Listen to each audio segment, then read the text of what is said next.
Fala aí, pessoal, tudo bem com vocês? Pessoal, tô com uma ideia nova para colocar e começar aqui no canal, né? Eu tô com uma ideia de criar um curso de química orgânica. E esse curso ele vai do básico mesmo da química orgânica até o mais avançado. Então, ou seja, seria um curso que abrangeria a química orgânica um e a química orgânica 2. A ideia é que seja um curso, né, mais voltado para estudantes de graduação. Então, o pessoal que faz farmácia, que faz química, bacharel, licenciatura, ou qualquer outro curso que tenha química orgânica na sua grade, eu acredito que essas videoaulas aqui vão valer a pena, né? Bom, então a ideia é fazer essa primeira aula hoje como uma espécie de teste mesmo, né? Para ver como vai ser e tudo mais. Eu ainda estou aprendendo um pouco essas ideias assim, de gravar a aula, né? De fazer slide. Não sei se os slides vão estar tão bons assim. E, e também para pegar um pouco de experiência em dar aula. Né? Eu não sou professor ainda, mas eu sou mestre em química, né? Então, falar nisso, para a gente começar, vamos iniciar, né? Falar quem sou eu. É muito meio chato assim se apresentar, mas falando um pouco quem sou eu. Meu nome é Vinícius Cunha, para quem não me conhece, né? Acredito que a maioria das pessoas ou todas que estão vendo esse vídeo me conhecem. Atualmente eu sou doutorando na área de síntese orgânica na UFES, na Universidade Federal do Espírito Santo, onde eu também fui mestre em química, na área de síntese orgânica e medicinal, onde eu também fui bacharel em química na UFES, e eu também sou técnico em química industrial pelo Colégio Dr. Paulo César em 2017. Aqui tem algumas fotos interessantes, engraçadas da época. Nesse aqui é minha turminha, né, meu grupinho na época do curso técnico. Eu comecei com a química bem jovem, assim, tinha só 15 anos quando eu iniciei o meu curso técnico, né? E foi em Cordeiro, no Rio de Janeiro, uma cidade do interior do Rio, né? Eu sou do interior do Rio. Eu vim para Vitória em 2017, quando eu passei para o mestrado, né? Para o bacharel em Química. Eu iniciei em 2017 e terminei em 2021. E durante meu bacharel, né, em 2019, eu tive a oportunidade de começar a trabalhar de fato com química orgânica. Então, eu trabalho com química orgânica desde 2019, num projeto de iniciação científica que eu fiz. Esse projeto ele rendeu um trabalho muito bacana. Esse trabalho eu apresentei ele no meu primeiro congresso, que foi um congresso regional do Espírito Santo, que é o INCAC. E a partir desse trabalho, né, e nesse congresso, eu tive a mérito, sorte, sei lá, de ganhar a premiação de melhor pôster na área de química orgânica com esse trabalho que eu fiz e pela minha apresentação também. Aqui tem a foto eu segurando meu pôster da premiação junto com meus amigos na época do bacharel. Depois do bacharel, eu entrei direto para o mestrado em 2022, onde trabalhei no laboratório de síntese orgânica simétrica, no ELISOA, fica na UFES também, em Vitória. Aqui está o grupo, né, do laboratório. E por conta do trabalho que eu fiz durante o mestrado, eu recebi algumas homenagens na minha cidade. Então, em 2024, foi ano passado, 2024, eu recebi uma moção de parabenização na Câmara Municipal de Cantagalo por conta dos meus projetos de síntese em química orgânica no laboratório. Sai até no jornal, na época, sobre algumas descobertas que eu fiz de alguns compostos, que deram algumas atividades interessantes quanto a câncer de próstata e de colo. Né? Não digo que são moléculas tão promissoras, mas foi um trabalho muito interessante, né? Que eu fiz durante o mestrado. Por conta desse trabalho, eu consegui ir para congressos maiores, então participei de congressos nacionais de química e conheci algumas figuras muito importantes da química orgânica. Né? Aqui nessa primeira foto está eu, o professor Silvio Cunha, da Bahia, que trabalhou a vida, uma boa parte da vida dele com compostos que eu trabalhei durante o meu mestrado. Né? E essa foto foi tirada num congresso em Águas de Lindóia, em São Paulo. E aqui está eu com o professor Pires, que também é referência na área de química orgânica, ele é da Unicamp. E, inclusive, até ganhei um livro dele. Ganhei não, comprei o livro, né? Mas eu ganhei um autógrafo do livro dele. Então, fiquei muito feliz de ter conseguido conhecer o professor Pili. E esse congresso aqui foi em Campinas, né? Também um congresso da SBQ, da Sociedade Brasileira de Química, que eu sou membro, digamos assim, da Sociedade Brasileira de Química. Aqui são algumas coisas do que eu estou fazendo atualmente, né? O meu projeto de doutorado, né? Eu fiz algumas coisas de bancada, esse monte de compostozinhos aqui, essas moléculazinhas aqui foi feitas por mim durante esse período de doutorado. Estou me aventurando um pouquinho agora na área de química computacional, é um desafio novo, né? Mas faz parte da parte do doutorado, né? E uma partezinha desse projeto eu levei também para um congresso lá em Campinas nesse ano.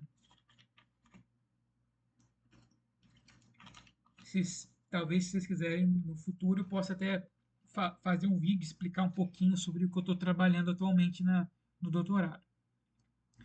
Então, para a gente dar início, né, começar essa primeira aula desse curso de Química Orgânica, eu vou começar bem do básico mesmo, né? Do início da Química Orgânica. Então, para a gente começar a falar de Química Orgânica, a gente tem que falar de uma teoria que existia lá por volta dos anos 1800, né? Chamada de teoria do vitalismo. Essa teoria, a química orgânica começou com a quebra, ou com a queda dessa teoria, né? A teoria do vitalismo, ela dizia que os compostos orgânicos eram somente aqueles provenientes de organismo vivo, e apenas seres vivos poderiam sintetizar compostos orgânicos, através de uma intervenção, através da intervenção de uma força chamada de força vital. Essa teoria dizia que as moléculas orgânicas elas só poderiam ser feitas dentro de organismos vivos a partir dessa força vital. Que eles não sabiam explicar muito bem o que era exatamente essa força vital, mas era algo, segundo a teoria, que fazia com que as moléculas orgânicas fossem geradas dentro de um organismo. Só que em 1828, o Friedrich Wöhler, né, ele conseguiu fazer um composto orgânico a partir de um sal chamado cianato de amônio. Então, a partir de um composto inorgânico, sob aquecimento, ele conseguiu produzir a ureia, que só era encontrada na urina de seres vivos, né? Então, aqui pela primeira vez, a gente teve a síntese de um composto orgânico, e por conta disso, a teoria do vitalismo caiu. Então quer dizer que não somente com seres vivos podem sintetizar compostos orgânicos. É possível se obter compostos orgânicos em bancada a partir de sais inorgânicos, como o cianato de amônio, por exemplo. Né? Então, foi essa a ideia aí do Friedrich Wöhler. E vamos começar, então, respondendo essa pergunta. Né? O que é química orgânica? A química orgânica, né, a forma mais simples de definir, é a química dos compostos que contêm o elemento carbono. E é a química necessária assim, para a vida. Né? Então, todos os seres vivos possuem compostos orgânicos dentro deles. E todos os compostos orgânicos contêm carbono. Então, sim, a base para a vida, que são os ácidos nucleicos, por exemplo, são compostos orgânicos. Né? O RNA é um composto orgânico, o DNA é um composto orgânico.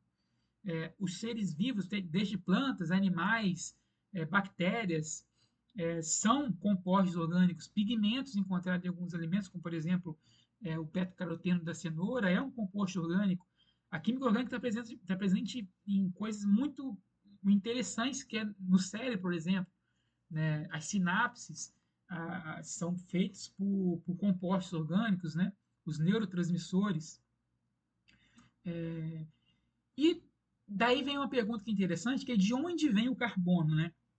E para explicar isso, o livro do Solomons, que é o livro que eu estou usando como base para essa primeira aula, e eu acredito que as demais aulas também vão ser baseadas nesse livro, porque eu gosto bastante do livro do Solomons, ele tem uma linguagem acessível, assim, não é tão complicado, e é um livro que eu li bastante durante a minha graduação.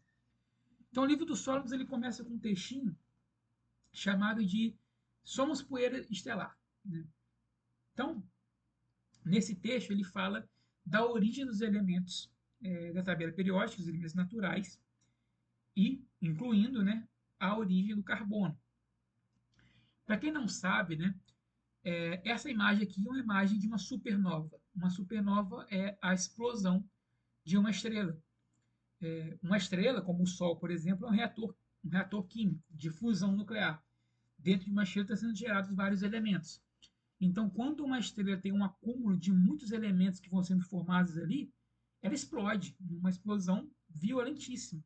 É a explosão mais violenta que pode existir, uma supernova. E quando uma estrela explode em supernova, ela libera todos os elementos químicos pelo universo. Esses elementos químicos, então, né, vão se formando rochas, que vão se formando planetas. Nesses planetas, se tiver condições ideais, vai desenvolver a vida, como é o caso do nosso planeta, né? E tudo isso é baseado, né, no caso da vida, é baseado no carbono. E todos esses elementos, incluindo o carbono, têm origem numa explosão de estrela. Por isso que esse texto ele fala que nós somos poeira de estrela. É até uma forma meio poética de definir o que nós somos, né? Então, aqui nós temos, né, a tabela periódica. Só beber um golinho d'água aqui, pessoal. Só um instante, a boca está seca. Então, vamos lá. Já adianto para vocês que essa tabela não está atualizada. Só peguei mesmo para pontos de informação de algumas coisas interessantes aqui para mostrar para vocês. Bom, aqui está a tabela de periódica, né, com todos os elementos. E eu estou me referindo, né, nesse slide aqui ao átomo de carbono. Né? Então, temos aqui o carbono, né? Para definir átomo, para quem não sabe muito bem o que é um átomo, né? O átomo ele é composto por três partículas subatômicas. O próton e o nêutron que estão dentro desse pontinho aqui chamado de núcleo, que é onde está toda a massa do átomo, está dentro aqui desse núcleo.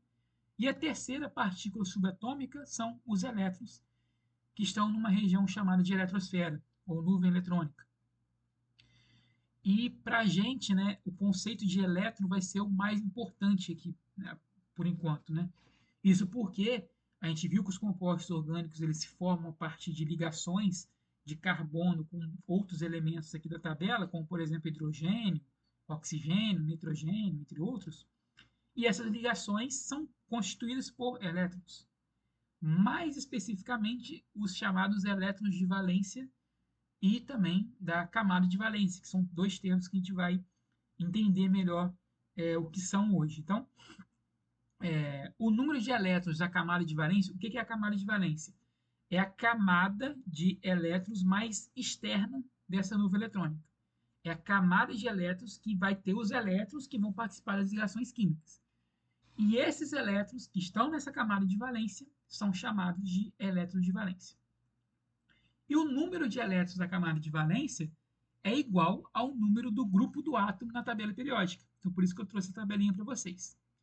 Por exemplo, o carbono, né? O carbono está aqui, ó, no grupo 4. Se ele está no grupo 4, significa que ele tem 4 elétrons de valência. É simples assim. O nitrogênio está no grupo 5, logo ele tem 5 elétrons na camada de valência. O oxigênio ele está no grupo 6, então ele tem 6 elétrons na camada de valência. E assim vai. Se a gente pegar, por exemplo, o fósforo, está no grupo 5, então ele também tem 5 elétrons na camada de valência. Então é assim que nós vemos a quantidade e o número de elétrons na camada de valência a partir do grupo da tabela periódica. Isso é importante para a gente definir algumas coisas, como, por exemplo, a teoria estrutural, das estruturas dos compostos orgânicos. Então, os átomos que estão nos compostos orgânicos, eles podem formar um número fixo de ligações utilizando seus elétrons da camada de valência ou elétrons de valência. O carbono, no caso, ele é tetravalente, isto é, os átomos de carbono têm 4 elétrons de valência e podem formar 4 ligações. O oxigênio é divalente e o hidrogênio e os halogênios são monovalentes. Isso aqui ele resume uma regrinha muito importante da química, que é a regra do octeto. A regra do octeto ela tem as suas exceções, mas para a gente aqui agora a gente vai se basear apenas que no conceito básico da regra de octeto. Cada átomo ele vai se estabilizar, digamos assim, com um total de 8 elétrons. Então, por exemplo, se o carbono, a gente viu que o carbono tem 4 elétrons na camada de valência, para ele completar 8 elétrons, ele precisa de mais 4 elétrons. E esses 4 elétrons vão vir das suas ligações. Por isso o carbono faz 4 ligações, porque ele precisa de 4 elétrons. O oxigênio, por exemplo, se a gente olhar aqui, o oxigênio está no grupo 6. Logo, ele tem 6 elétrons na camada de valência. Para completar 8, faltam 2 elétrons. Por isso que o oxigênio faz 2 ligações. O cloro, por exemplo. O cloro está aqui, ó, grupo 7. Está aqui o cloro. Logo, o cloro tem 7 elétrons na camada de valência. Para completar 8 elétrons, falta 1 elétron só. Por isso que o cloro faz apenas uma ligação. Então, é esse que é o conceito da teoria estrutural. Além do mais, né, um átomo de carbono ele pode utilizar um ou mais de seus elétrons de valência para formar ligações com outros átomos de carbono. Então, nós vamos ver compostos orgânicos em que os átomos de carbono estão ligados por uma ligação simples, por uma ligação dupla ou então por uma ligação tripla, sempre fazendo 4 ligações. O átomo de carbono sempre aqui vai fazer 4 ligações. Tem ligação dupla, tem 2 aqui, 3, 4. A tripla, 3, com mais uma aqui, 4. Então, sempre o carbono vai fazer 4 ligações, porque ele é um átomo tetravalente. Bom, agora a gente vai dar uma revisada aqui, bem rápido, sobre ligações iônicas e ligações covalentes, né? Vamos lá. Definindo, então, as ligações iônicas, elas são formadas pela transferência de um ou mais elétrons de um átomo para outro, criando íons. Por exemplo, a gente tem aqui um sal, que é o fluoreto de lítio. Aqui temos o lítio, aqui temos o flúor, certo? Se o lítio passa um elétron para o flúor, o lítio passa a ter uma carga positiva, porque ele perdeu um elétron. Quando se perde um elétron, o composto ganha uma carga positiva. Por quê? O elétron tem carga negativa. Se você perdeu esse elétron, você ficou positivo. Então, o lítio vira um íon, que é chamado de cátion, é o cátion do lítio. E o flúor, que recebeu um elétron, passa a ter uma carga negativa, já que o elétron tem uma carga negativa. Então, o flúor vira o ânion fluoreto. Por isso, fluoreto de lítio, né? E essa ligação, ela se forma através de uma força de atração. É aquela ideia, né? Os opostos se atraem. A carga positiva se atrai com a carga negativa. Essa força de atração, que é chamada de força eletrostática, é a base assim, de uma ligação iônica, né? E os compostos iônicos, frequentemente, são chamados de sais. Então, sempre que for chamado sal, significa que é um composto iônico. Eles formam-se apenas quando átomos de elementos com eletronegatividades muito diferentes transferem elétrons para se tornarem íons. E o conceito de eletronegatividade, né, é aquela situação que a gente olha a partir da tabela periódica, onde o flúor é o elemento mais eletronegativo e os átomos próximos ao flúor, né, são os átomos mais eletronegativos. Então, primeiro o flúor, depois o oxigênio, aí tem o cloro e o nitrogênio ali com 3, e assim vai, né? Então, por conta da diferença de eletronegatividade, a gente tem a formação de íons. Esses íons têm cargas opostas. Essas cargas opostas se atraem pela força eletrostática e forma-se uma ligação iônica. A ligação covalente, ela se forma através do compartilhamento de elétrons entre átomos com eletronegatividade similares, de forma a alcançar a configuração de gás nobre. Essa configuração de gás nobre, né, que é uma base também da regra do octeto. Os gases nobres são aqueles elementos da família 8A. Logo, ele já tem 8 elétrons na sua camada de valência. Por isso que alcançar a configuração do gás nobre significa alcançar assim, os 8 elétrons na camada de valência. Ou no caso do hélio, né, que tem 2 elétrons, serviria essa regra para o hidrogênio. Então, o hidrogênio ele não se estabiliza com 8, se estabiliza com 2, porque o próximo gás nobre sucessor ao hidrogênio é o hélio, que só tem 2 elétrons. Então, é uma exceçãozinha da regra de 8, né? Então, o que a gente chama de molécula, né? As moléculas, elas são constituídas de átomos unidos exclusiva ou predominantemente por ligações covalentes. Então, existe uma diferença entre sal e molécula. Sal é formado por ligação iônica. Molécula é formado por ligações covalentes. Então, alguns exemplos. Aqui nós temos a molécula de hidrogênio, H2. Ela é formada por 2 átomos de hidrogênio, que está aqui. Usualmente elas são escritas representadas com um tracinho, essa ligação covalente. Significa que nessa ligação, nesse tracinho, existem dois elétrons que estão sendo compartilhados entre os dois átomos de hidrogênio. A mesma coisa, aqui tem um cloro 2. Temos aqui o cloro com seus 7 elétrons na camada de valência, outro cloro com seus 7 elétrons na camada de valência, e os elétrons compartilhados entre um e outro. Eles usualmente são escritos assim, né? Dessa forma, cada cloro agora tem 8 elétrons na sua camada, né? E se estabiliza dessa forma. O nitrogênio está lá. Está aqui o nitrogênio, a molécula é o N2, usualmente escrito com uma ligação tripla. Lembra que eu falei que o nitrogênio ele tem 5 elétrons na camada de valência? Então, ele tem que formar mais 3 ligações. Então, por isso que ele forma 3 ligações. E a molécula de nitrogênio é o N-tripla-N. Compostos com carga, por exemplo, o íon amônio, né, também pode ser escrito dessa forma. Aqui no caso, né, o nitrogênio ele está fazendo uma ligação a mais do que ele deveria. Né? Normalmente ele se estabiliza com 3, ele está fazendo uma ligação a mais, logo ele ganha uma carga positiva. Isso a gente vai ver um pouquinho mais para frente, quando a gente tiver a questão de carga formal, que é agora, inclusive. Né?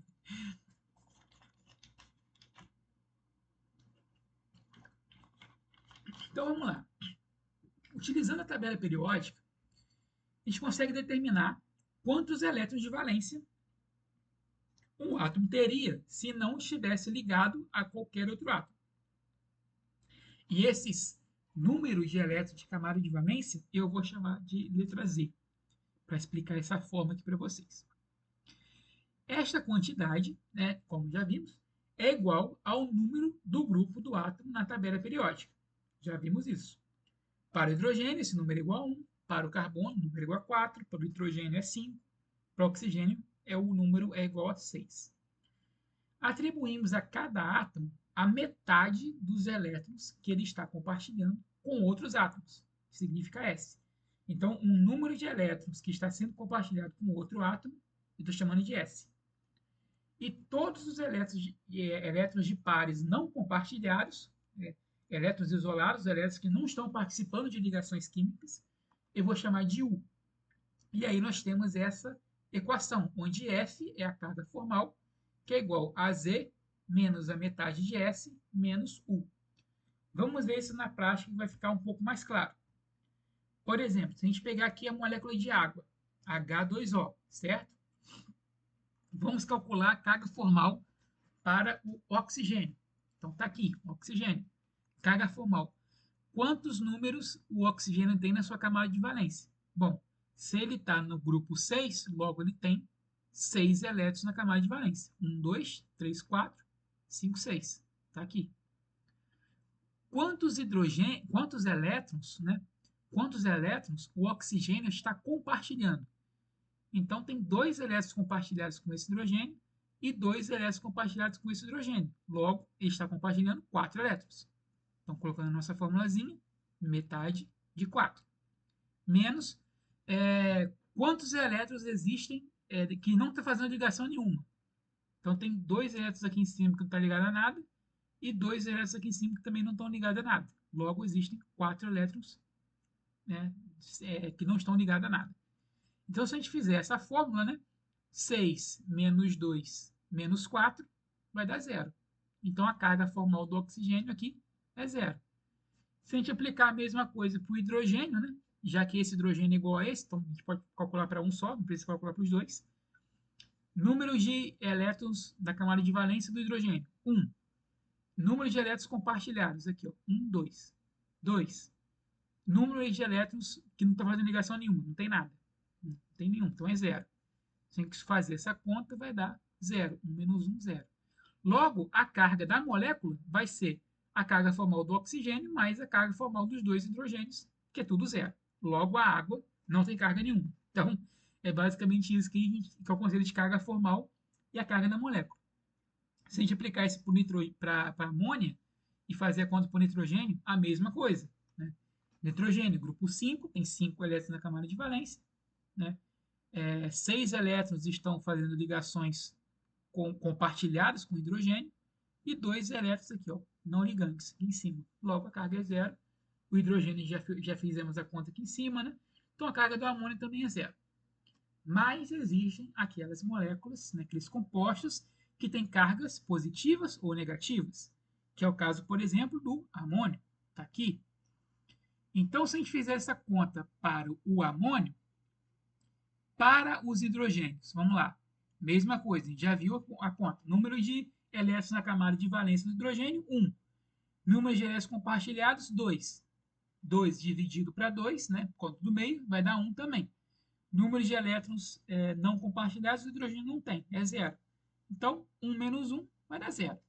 Agora, para o nitrogênio, né? O nitrogênio tem 5 elétrons na camada de valência. O número de elétrons fazendo ligação é 1, 2, 3, 4, 5, 6, 7, 8. Logo, metade de 8, que vai dar 4. 5 menos 4 dá 1. Logo, para o íon amônio, a carga formal do nitrogênio é mais 1. A carga formal dos hidrogênios é 0. E a carga geral do íon é mais 1. Certo? Se a gente aplicar essa mesma regra para o NO3, o nitrato, a gente vai ver basicamente a mesma coisa. Né? Se a gente olhar a carga formal dos oxigênios aqui, ó, né? A gente tem 6 menos quantos elétrons estão fazendo a ligação? Só 2. Então aqui tem 2. E quantos elétrons livres? 1, 2, 3, 4, 5, 6. 6. Logo, a carga formal dos oxigênios é menos 1. E são 2 oxigênios nessa configuração de menos 1. Tanto esse de cima quanto esse de baixo. Ah, e esse outro aqui? Esse outro aqui já é diferente. O oxigênio tem 6 elétrons na camada de valência. Aqui tem 4 elétrons aqui, ó, participando da ligação. Não são só 2, agora são 4. Está aqui 4. E tem 4 elétrons sem fazer ligação com ninguém. Menos 4. Então, para esse oxigênio aqui, a carga formal é 0. Sem somar isso tudo, vai dar 2 vezes menos 1. Menos 1 e menos 1 aqui. Mais 1. Tem um do nitrogênio, né, que a gente não fez a conta, né? Que é do mesmo caso para o nitrogênio do amônio, né? Também está fazendo 4 ligações. Então, a carga formal é 5. Tem 8 elétrons envolvidos aqui. Metade de 8 é 4. 5 menos 4 mais 1. Então, a gente tem que somar, né? Menos 1 com menos 1 com mais 1 com mais 0, a soma total dá menos 1. Então, a carga formal desse oxigênio é menos 1. A carga formal desse oxigênio também é menos 1. A carga formal desse oxigênio é 0. E a carga formal do nitrogênio é mais 1. E a carga do íon, ao todo, é menos 1. Entendeu? A gente precisa fazer essa fórmula para todos os exemplos? Não. Com o tempo, isso vai ficando meio que automático. Você olhar para uma estrutura e saber qual a carga formal daquele átomo ali. Então, esse textinho é bem claro nisso, né? Que a partir dos exemplos anteriores que a gente viu aqui, deve estar claro agora que cada vez que um átomo de oxigênio do tipo uma ligação só com oxigênio com 6 elétrons, né, que é o caso representado aqui, quando esse tipo aparecer em um íon ou molécula, ele terá uma carga formal de menos 1.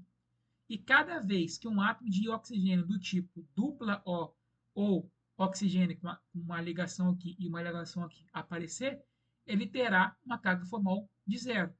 Analogamente, o nitrogênio com 4 ligações será mais 1, e o nitrogênio com 3 ligações e um par de elétrons não ligantes será 0.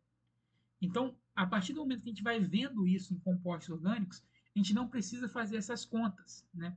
A gente consegue, meio que olhando as estruturas, conforme esse texto falou, identificar qual é a carga formal que está sendo ali naquele átomo, naquele momento. Agora a gente vai passar para um tópico que também é muito importante, que é a teoria da ressonância. E a gente vai usar o íon carbonato para a gente fazer essa conta aqui. Reparem que aqui, ó, falando de carga formal, é comum a gente representar a carga formal colocando uma carga menusinho ou mais, né, do lado do átomo. No caso, esse oxigênio aqui ele tem uma carga formal menos 1. Então, a gente coloca um menos aqui. Nesse caso, também um menos.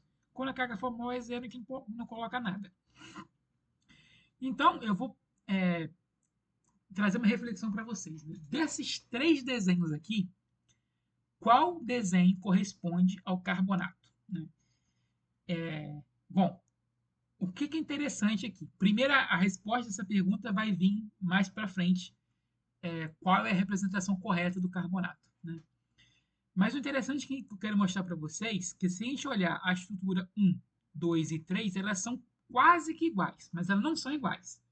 Por exemplo, essa ligação carbono-oxigênio aqui, a gente percebe que no número 1 é uma ligação dupla, mas no número 2 e no número 3 já é uma ligação simples. Então, não é igual. Da mesma forma que essa ligação aqui é simples, aqui é dupla, aqui é simples. Igual aqui também. Aqui é simples e aqui é duplo. Repara que é possível o 1 se transformar no 2 se eu fizer uma movimentação de elétrons. E aqui eu atento a vocês sobre essas setinhas aqui. Sempre em química orgânica, em que nós tivermos uma seta completa, como é o caso aqui, uma seta igual essa daqui, significa a movimentação de dois elétrons, ou a movimentação de um par de elétrons. Então, por exemplo, se um par de elétrons desse oxigênio se mover para cá, aqui vai passar a existir uma ligação dupla. Ao passo que, se aqui existir uma ligação dupla, o carbono não pode ter 5 ligações. Então, consequentemente, uma ligação dupla aqui vai se romper e esse par de elétrons vai passar para o oxigênio, dando a ele uma carga formal de menos 1. Logo, a estrutura 1 se torna a estrutura 2. Isso que a gente está vendo é o básico da teoria da ressonância. Da mesma forma que se a gente pegar a estrutura 2 e fizermos a movimentação eletrônica da seguinte forma, a estrutura 2 se torna a estrutura 3. Então, uma se converte na outra. Então, né, qual que é a conclusão que a gente chega disso tudo aí, que é uma coisa muito interessante. Se a gente pensar que, em termos de comprimentos de ligação, né, a estrutura 1 ela tem uma ligação dupla entre esse carbono e entre esse oxigênio. A estrutura 2 tem uma ligação simples entre esse carbono e oxigênio. A 3 também, simples. Então, logo, olhando essas três estruturas, não dá para a gente afirmar, ou falar, né, no caso, que a distância da ligação entre o carbono e esse oxigênio de 2 e esse carbono e oxigênio de 3 é diferente da distância de ligação desse carbono e desse oxigênio, porque aqui tem uma ligação dupla e nos outros não tem. Só que olha só que interessante, né? Se fizer um estudo de raio-x do íon carbonato, ele vai mostrar que todas as ligações carbono-oxigênio, todas, têm o mesmo comprimento. Todas as ligações são iguais. E qual é esse comprimento? Esse comprimento é um intermediário entre o comprimento de uma ligação sigma, uma ligação simples, que é maior, e uma ligação dupla, que é menor. Então, a gente tem a ligação simples, que é maior, a ligação dupla, que é menor, e a ligação intermediária, que é o que acontece nesse caso do carbonato. Logo, a resposta para a pergunta, né, qual daquelas estruturas corresponde do carbonato? Nenhuma. Nenhuma das estruturas, que são chamadas de estruturas de ressonância, ou então contribuintes de ressonância, será uma representação correta para a molécula ou íon, né? No nosso caso, carbonato. Nenhuma estará completamente de acordo com as propriedades físicas ou químicas da substância. As estruturas de ressonância, pessoal, elas não são, né, uma representação exata da molécula. É uma estrutura que a gente chama de hipotética, né, ou teórica. Isso só serve no papel. Isso serve para a gente desenhar e simplificar alguns mecanismos de reação química, né? Mas não corresponde àquela estrutura exatamente. A forma melhor da gente representar uma molécula dessa, que possui híbridos, ou que possui constituintes, né, ou estruturas de ressonância, é através de um híbrido de ressonância. Então, a molécula ou íon real ela será mais bem representada por um híbrido, que nada mais é do que uma média entre todas essas estruturas. E um composto orgânico, não necessariamente ele vai ter 3 estruturas, ele pode ter mais de 3, ele pode ter várias, ou pode ter só 2. Então, depende de composto para composto.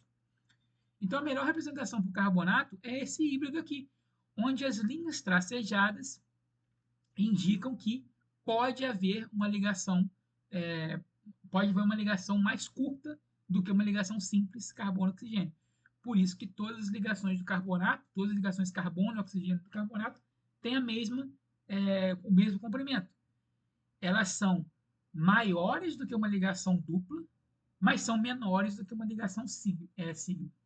Se eu não me engano, tem os números certinhos no solo, mas eu não vou lembrar de cabeça exatamente o número em ângulos da ligação. Mas eu acho que é 1.20, se não me engano, a estrutura simples, a híbrida, né, é 1.20, enquanto a dupla, se eu não me engano, é 1.20, não, enquanto a simples é 1.28, eu não vou lembrar de cabeça exatamente quanto é. Não vou lembrar, mas essa ligação híbrida, né, ela é menor do que a dupla, quer dizer, ela é maior do que a dupla e menor do que a simples. Ponto. Né? E aqui nós temos também uma representação diferente do carbonato, que é o mapa eletrostático. E é muito comum em alguns livros, né, a gente ver esses mapas eletrostáticos. Né? O que significa isso? Né? Toda vez que você vê uma representação de uma molécula assim, e essa representação aqui nessa imagem é essa representação daqui, vermelho são os oxigênios, e aqui em azul barra verde, né, é o carbono. Né? Sempre que a gente vê os mapas eletrostáticos, aonde tem vermelho são regiões com mais ricas em elétrons. Então, são regiões mais negativas. Por isso que a gente coloca um delta menos aqui nesses átomos de oxigênio, para simbolizar uma densidade, né, de carga negativa presente ali nessa estrutura. E aonde está verde, né, ou azul, tons próximos ao azul, representam mais cargas parcialmente positivas. Nesse caso, não é comum a gente representar o delta mais. Em algumas estruturas, sim, mas no caso do carbonato, a gente não precisa. Mas esse mapa eletrostático mostra que a carga negativa está nas extremidades, enquanto a carga mais positiva, né, está mais no centro da molécula. Então, isso que representa um mapa eletrostático. Agora, pessoal, a gente vai entrar num tema um pouquinho mais complicadinho, tá? Tem um vídeo no meu canal que eu falo um pouco mais sobre essa questão de física quântica ou mecânica quântica para química orgânica. No nosso caso aqui, para essa aula de hoje, vai ser algo um pouco mais rápido, um pouco menos profundo, né? Porque a gente não precisa de um conhecimento muito aprofundado em mecânica quântica, porque é algo extremamente complexo de estudar. Então, vai ser só algumas coisinhas mais simples, mais básicas, para a gente poder ter um entendimento melhor do que são orbitais atômicos, do que são orbitais moleculares, e a gente vai terminar com a hibridização. Então, por isso que a gente precisa de um conceitozinho de mecânica quântica, mas eu vou explicar de uma maneira mais simples, né? Não vou aprofundar muito. Então, se você gosta aí de mecânica quântica e gosta de estudar isso, já vou avisando, eu estou falando de uma maneira simples, porque isso aqui vai ser uma visualização mais para química orgânica. Né? Não vai ser algo muito aprofundado, com muitas equações, nada disso. Então, vamos lá. Eu vou começar mostrando essa imagem para vocês aqui. Essa imagem aqui representa, né, a grosso modo, uma radiação eletromagnética que é representada por uma onda. Tá? Isso aqui é uma onda, uma função de onda.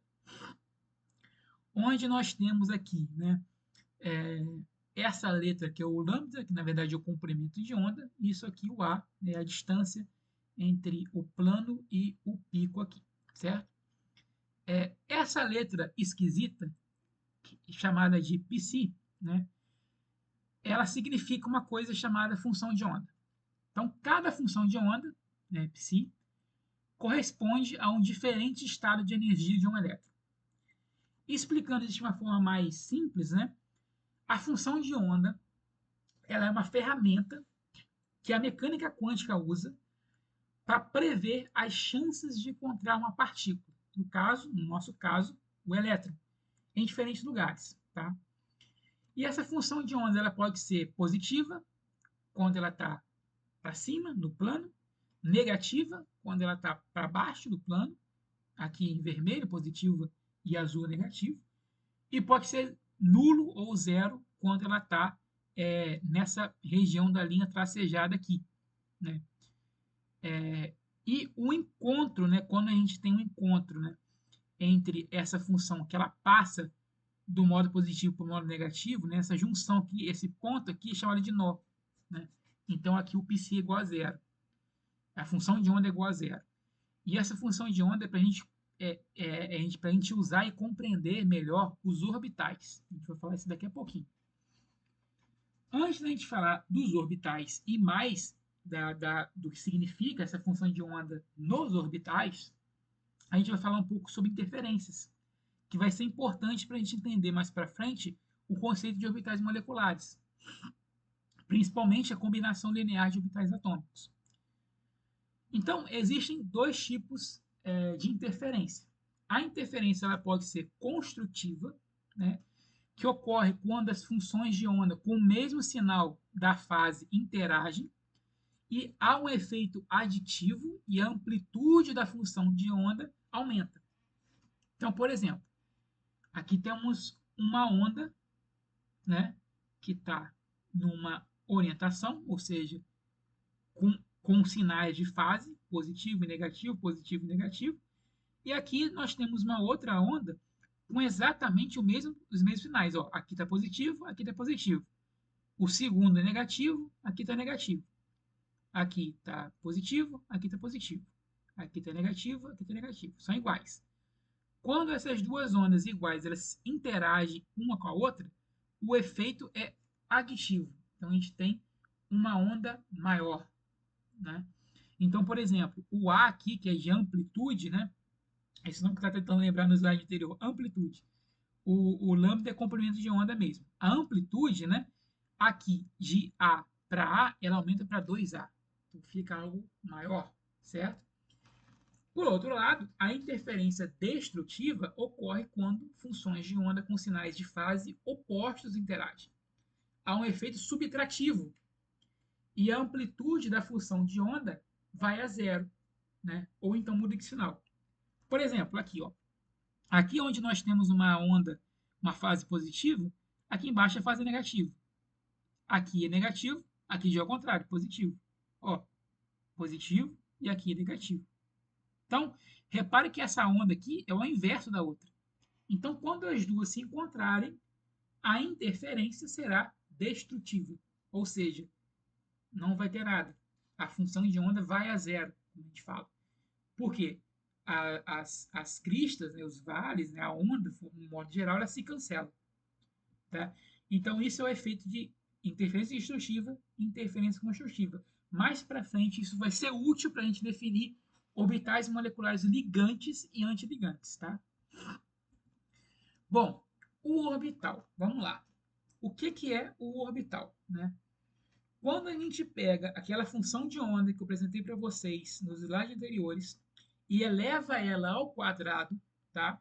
O quadrado dessa função de onda, ou seja, π ao quadrado, em uma localização x, y, z específica, expressa a probabilidade de se encontrar um elétron naquela localização do espaço. Então vamos lá, a gente tem um espaço tridimensional, coordenadas x, y e z, certo? A função de onda ao quadrado, π ao quadrado, naquela região x, y, z, nada mais é do que a probabilidade de encontrar o elétron.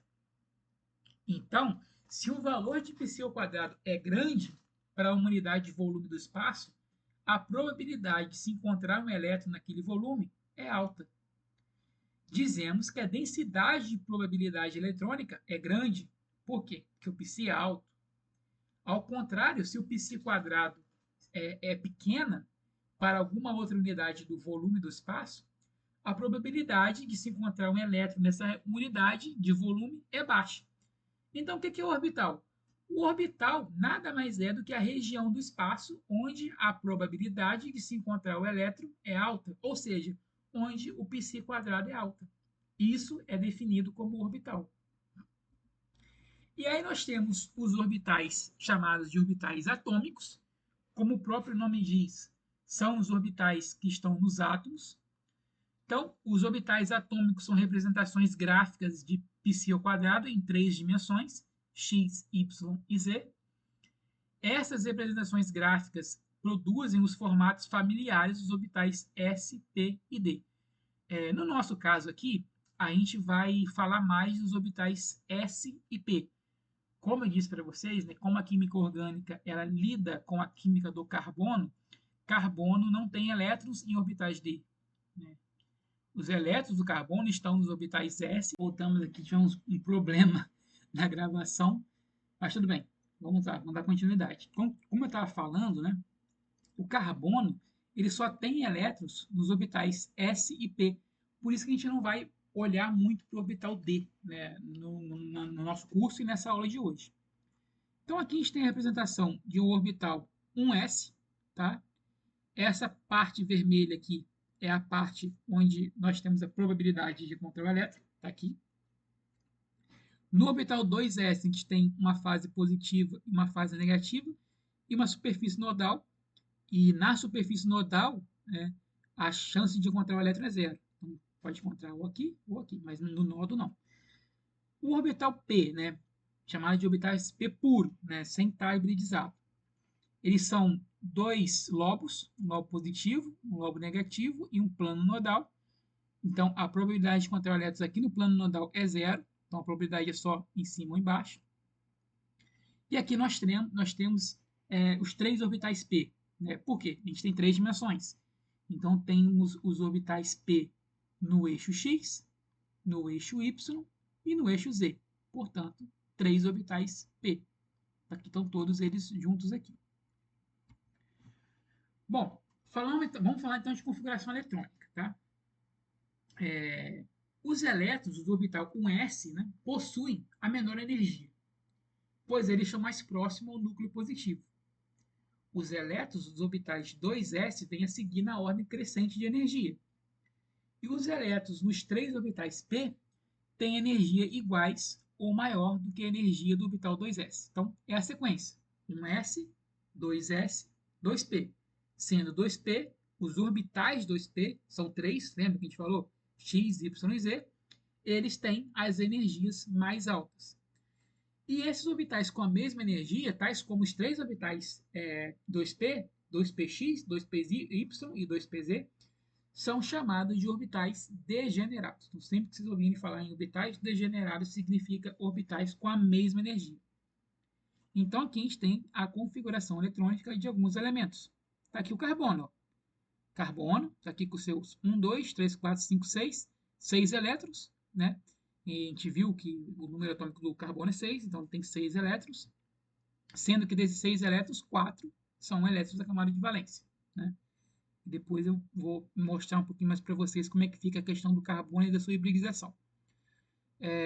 Esses elétrons eles têm que ser ocupados aqui de acordo com aquelas regras que vocês viram, né? Ou deveriam ver na química geral, no ensino médio, na regra de Aufbaum, regra de princípio de exclusão de Pauli e regra de Hund. Então, o que isso fala? Né? Cada orbital tem que ter 2 elétrons, certo? Esses 2 elétrons têm que ter spin opostos, um com a carguinha para cima, outro com a carguinha para baixo. Meia seta, 1 elétron, seta inteira, 2 elétrons, tá? Então, tu tem um meia seta, então 1 elétron só, spin opostos. E na ordem de preenchimento, quando a gente vai preencher os orbitais degenerados, a gente coloca 1 elétron em cada orbital. Então, a gente não pode colocar, por exemplo, um aqui e depois o outro aqui. Tem que ser um aqui e outro aqui. Essas são basicamente as regras que a gente usa para preencher o orbital. Então, aqui temos algumas configurações eletrônicas de alguns elementos. Né? Olha aqui, o neônio, por exemplo, está tudo completo. Ó. Por isso que ele não reage com nada. Porque ele não tem como algum outro elétron de uma outra composto, de outro átomo encaixar aqui. Está tudo completinho. Isso a gente vai conseguir ver melhor a questão de reatividade mais para frente, como isso impacta. Né? Agora vamos falar de orbitais moleculares. Né? O orbital molecular ele é o resultado da combinação linear de orbitais atômicos e representa a região do espaço onde é provável de se encontrar 1 ou 2 elétrons de uma molécula. Orbitais moleculares só tem em molécula. Orbitais atômicos só tem em átomo. Quando dois átomos se combinam linearmente, ou seja, na mesma direção, se forma orbitais moleculares, né? Então, quando orbitais atômicos se combinam para formar orbitais moleculares, o número de orbitais moleculares resultante é sempre igual ao número de orbitais atômicos que se combinam. Se dois orbitais atômicos se combinarem, serão gerados dois orbitais moleculares. Essa aqui é a lógica. Lembra que eu falei para vocês de interferência construtiva e destrutiva? Aqui que a gente vai ver direitinho sobre isso. Se a gente tem dois orbitais atômicos de mesma fase, tá aqui, mesma fase, a interferência é construtiva e nós geramos um orbital molecular chamado de ligante. Esse é o orbital molecular ligante, quando a interferência é construtiva. Se nós temos dois orbitais atômicos de fases opostas, nós temos a formação de um nódo, né? A interferência é destrutiva. Logo, se forma um orbital molecular chamado de antiligante. E, geralmente, os orbitais moleculares antiligantes, a gente coloca um asterisco em cima do psi. Né? Em cima do símbolozinho, a gente coloca um asterisco para simbolizar orbital antiligante. Do ligante não precisa botar nada. Então, por exemplo, vamos ver isso um pouco melhor na prática aqui. Essa molécula aqui, pessoal, é o metano. Metano é essa bola preta aqui, é o carbono, né? E essas bolinhas azuis aqui são os hidrogênios. Então, está aqui o carbono ligado aos hidrogênios. Então, são 4 hidrogênios e um carbono, tá? Aqui tem algumas formações de ângulos de ligação, de energia para quebrar essa ligação aqui, mas não vem ao caso agora. O que vem ao caso agora são os orbitais atômicos que estão envolvidos e os orbitais moleculares que estão envolvidos, certo? Se a gente pegar o carbono, né, um carbono aqui do meio, quais são os orbitais atômicos que ele vai ter? Então, ele vai ter um orbital atômico 2s, com 2 elétrons, e 3 orbitais atômicos 2px, 2py e 2pz. Logo, o carbono vai participar com 4 orbitais atômicos. Por outro lado, o hidrogênio ele só tem o orbital 1s. Só que são 4 hidrogênios. 1, 2, 3, 4. Logo, são 4 orbitais atômicos 1s. Cada um deles com um elétron. Então, são 4 elétrons. Então, aqui temos 4 orbitais, 4 elétrons. Aqui temos 4 orbitais, 4 elétrons. Logo, se eu tenho 4 orbitais de um lado do hidrogênio e 4 orbitais do outro lado do carbono, esses 4 orbitais eles vão se combinar linearmente, vão formar 8 orbitais moleculares. Então, o número de orbitais moleculares é a soma, né, de todos os orbitais atômicos envolvidos ali. Então, aqui tem, ó, aqui no meio, representa os orbitais moleculares. Ó. Cada tracinho desse é um orbital molecular. 1, 2, 3, 4, 5, 6, 7 e 8. Tá? E a distribuição eletrônica? A distribuição eletrônica vai seguir os princípios que a gente expliquei para vocês. Aufwind, exclusão de Pauli e Hund. Então, são 8 elétrons, logo eu tenho que distribuir aqui 8 elétrons. Primeiro a ser preenchido o orbital de mais baixa energia, que no caso é o sigma ligante, está aqui. Depois os elétrons vão ser preenchidos nos orbitais de energia mais baixa, depois do sigma ligante, que são esses orbitais aqui. E os orbitais que ficaram despreenchidos são os orbitais que não participam de ligação química, né? Então, a gente tem aqui os orbitais antiligantes, sigma antiligante e 3 sigma antiligante. Então, os elétrons vão estar sempre nos orbitais ligantes, que são os orbitais que estão presentes aqui, ó, nas ligações químicas. Os orbitais antiligantes eles não têm elétrons, tá? Então, eles não participam de ligação. Então, isso é um diagrama de orbital molecular para explicar para vocês mais ou menos o que é essa combinação de orbital atômico pelo método CLOA, combinação linear de orbitais atômicos. Por isso, CLOA. Agora a gente vai falar dos orbitais atômicos híbridos, né? A hibridização de orbitais nada mais é do que uma abordagem matemática que envolve a combinação de funções de ondas individuais dos orbitais S e P para obter funções de onda para novos orbitais. Então, os novos orbitais, né, têm, em proporções variadas, as propriedades dos orbitais originais. Esses novos orbitais são chamados de orbitais atômicos híbridos. Então, vamos lá. A gente tem aqui como exemplo a configuração eletrônica do carbono no seu estado fundamental. O átomo de carbono no seu estado fundamental. Então, a gente tem 2 elétrons no S, 2 elétrons no 2S, 1 elétron no Px, 1 elétron no 2Py e nenhum elétron no 2Pz, estado fundamental. Só que a gente viu, para o metano, naquele caso no slide anterior, o metano ele tem que fazer 4 ligações sigma, cada uma ligação sigma com um hidrogênio diferente. E cada hidrogênio vem com um elétron, certo? E esses elétrons que o hidrogênio vai colocar ali para ser compartilhado na ligação covalente, ele tem que emparelhar com os elétrons do carbono. Então, o que acontece? Acontece que o carbono, quando ele está no seu estado chamado de estado excitado, ele tem aqui 1, 2, 3, 4. 4 elétrons desemparelhados para que cada um dos elétrons do hidrogênio entrem aqui. Entre aqui, entre aqui, entre aqui, entre aqui. Entendeu? E como desses 4 orbitais aqui, um é S e 3 são P, forma-se uma hibridização e gera um orbital chamado de sp3. sp3. 3 orbitais P com um orbital S. E aqui nós temos a hibridização sp3. Então, aqui nós temos, de novo, o orbital S, o 2S, né? O orbital 2P no eixo Y, o orbital 2P no eixo X e o orbital 2P no eixo Z. A combinação disso tudo, chamado de hibridização, forma 4 orbitais sp3, que está representado aqui. Cada um deles com um ângulo de 109,5 graus, que é o ângulo entre as ligações do metano, é de 109,5 graus.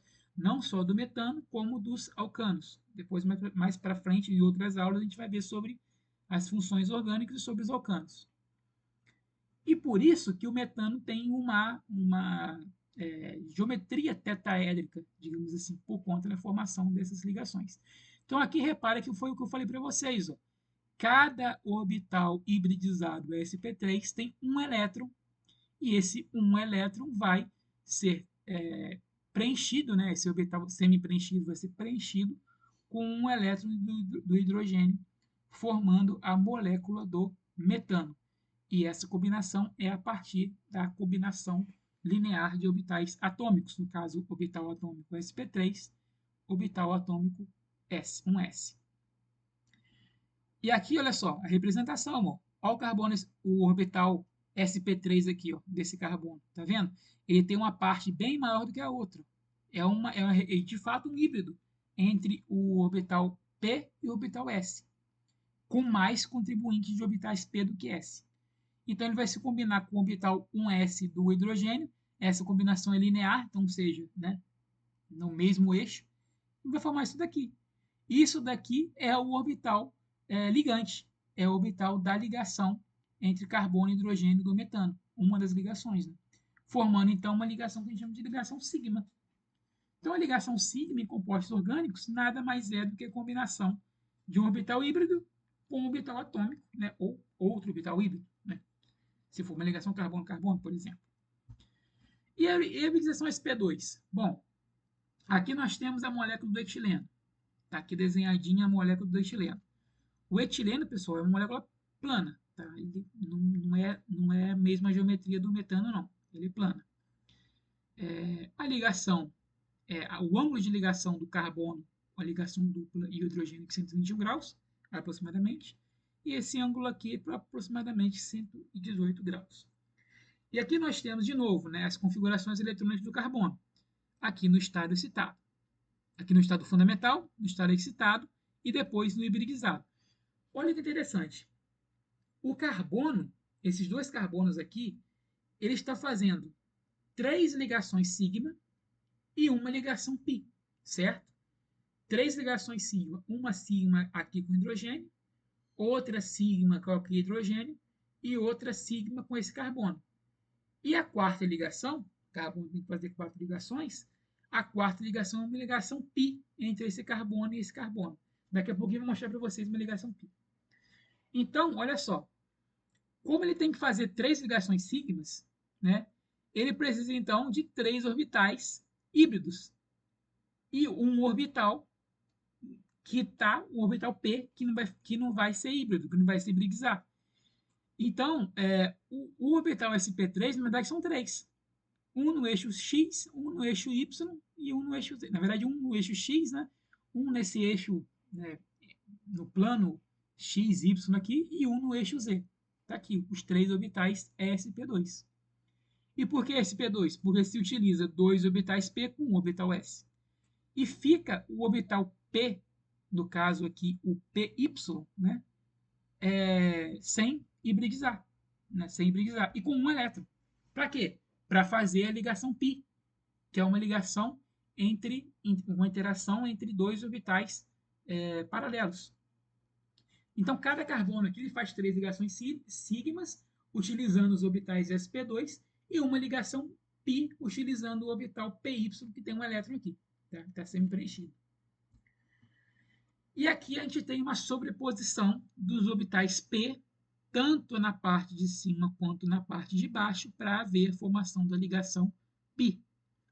Então, aqui nós temos a formação das ligações sigma, uma ligação sigma, 2 ligações sigmas, 3 ligações sigmas. E a quarta ligação é uma ligação pi, que é a sobreposição paralela dos orbitais p que não estão hibridizados, mas estão com um elétron. Por isso que eles fazem a ligação. Lembrando que uma ligação química tem que ter 2 elétrons, certo? Bom, já que pela combinação linear de orbitais atômicos, quando 2 orbitais atômicos se combinam, eles têm que formar 2 orbitais moleculares, certo? Esse orbital aqui é o orbital molecular ligante, porque está apresentando as ligações onde os elétrons estão, e nós temos também o orbital antiligante. Aqui a gente tem a apresentação dos 2 orbitais. Ó. O ligante, onde os 2 elétrons da ligação estão, e aqui o antiligante, né, onde a gente não vai ter elétron. Então, temos a representação aqui dos 2 orbitais moleculares gerados a partir da sobreposição linear ou a combinação linear dos 2 orbitais atômicos. No caso, por exemplo, aqui, a gente tem orbitais atômicos, pode ser o sp2 com sp2 desse outro carbono aqui, para formar essa ligação sigma aqui, né, nesse sentido. E a hibridização sp? Bom, vamos ver agora a molécula do etino, ou acetileno, que tem uma ligação tripla. Essa molécula, os ângulos de ligação são de 180 graus. Então, o etino ele consiste num arranjo linear de átomos. Os ângulos de ligações das moléculas são 180 graus. Bom, agora, o carbono ele tem que fazer 2 ligações π. Uma sigma e 2 π. Na verdade, uma sigma com outro carbono, né? E 2 π com outro carbono. A outra sigma, para completar 3 ligações, ele vai fazer com hidrogênio, certo? Então, de novo, temos aqui o carbono no seu estado fundamental. Aqui temos ele no estado excitado. Ele precisa de 2 ligações sigma. Por quê? Porque as outras 2 são ligações π. Então, ele vai usar um orbital s, um orbital p, para gerar o orbital hibridizado sp. Por quê? É um s e um p. E aqui está a forma do orbital sp. Né? Repara que ele só tem um eixo. Esses outros orbitais aqui em vermelho e em azul, né, são orbitais p. Então, cada carbono vai fazer 2 ligações sigmas, utilizando os orbitais sp, e 2 ligações π, utilizando o orbital py e pz. Tem que traçar as coordenadas aqui. Né? Bom, e agora em relação ao comprimento de ligação de 3 moléculas distintas, do etino, que a gente viu anteriormente, do eteno, que a gente viu no slide anterior, e do etano, que é similar aí ao metano, é um alcano, né? Então, em relação ao comprimento de ligação, quanto maior o caráter S de um orbital, de um ou ambos os átomos, menor será o comprimento da ligação. Isso ocorre porque os orbitais S são esféricos e possuem, nas vizinhanças do núcleo, uma densidade eletrônica maior do que os orbitais P. O orbital S, né, ele é mais junto, né, do que o orbital P, por isso, quanto mais contribuição do S, menor vai ser o comprimento da ligação. Então, em termos de orbitais híbridos, né, um orbital híbrido sp tem 50% de caráter S e 50% de caráter B. Um orbital híbrido sp2, 33% de caráter S, 67% de caráter P. E um orbital híbrido sp3, 25% de caráter S e 75% de caráter P. Então, o que a gente tira de conclusão isso? O etino, né, tem a ligação tripla C mais curta, de 1,2 angstroms. Tá aqui.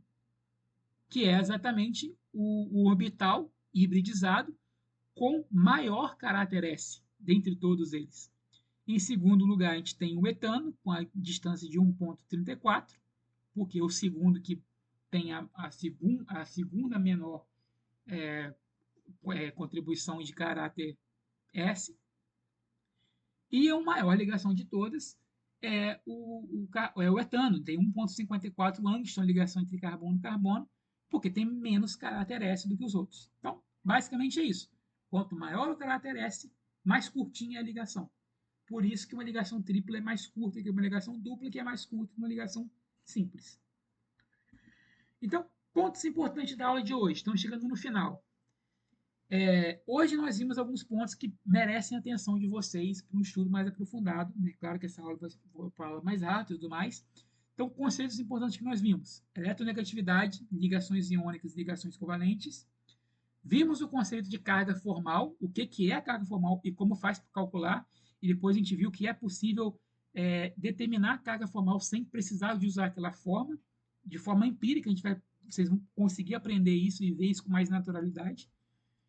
A teoria de ressonância, né? O que são os contribuintes de ressonância e o que é o híbrido de ressonância. Lembrando que o híbrido de ressonância é a estrutura real, assim, melhor representada daquele composto, e as estruturas ou contribuintes de ressonância, eles não representam a molécula real. Vimos também a questão dos orbitais atômicos e dos orbitais moleculares. E, por fim, vimos os orbitais híbridos sp3, sp2 e sp. Então, isso, pessoal, foi o conteúdo da primeira aula. Tá? Então, na segunda aula, a gente vai ver, vamos dar continuidade, como estou falando para vocês, estou seguindo o livro dos Sólomos. Então, a segunda aula vai ser o capítulo 2 dos Sólomos. Essa aula inteira foi um resumão do capítulo 1 dos Sólomos. Então, se vocês quiserem se aprofundar e se tiverem oportunidade de ter os Sólomos na biblioteca da universidade de vocês, na UFES eu sei que tem vários, né? Bom, leiam o capítulo 1 dos Sólomos, que vocês vão ver mais ou menos o que eu falei aqui. Então, esse foi um resumão do capítulo 1.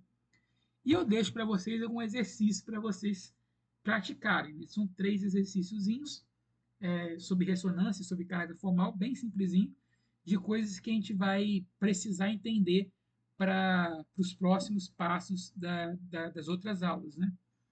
Então, na próxima aula, eu começo já resolvendo para vocês esses exercícios antes de entrar no assunto da aula 2. Então, pessoal, muito obrigado aí, né, e por terem assistido. Deem um like no vídeo se vocês gostarem, né, compartilhem com seus colegas que estão estudando Química Orgânica. Acho que vai ser útil. Espero que vocês tenham gostado da primeira aula, né?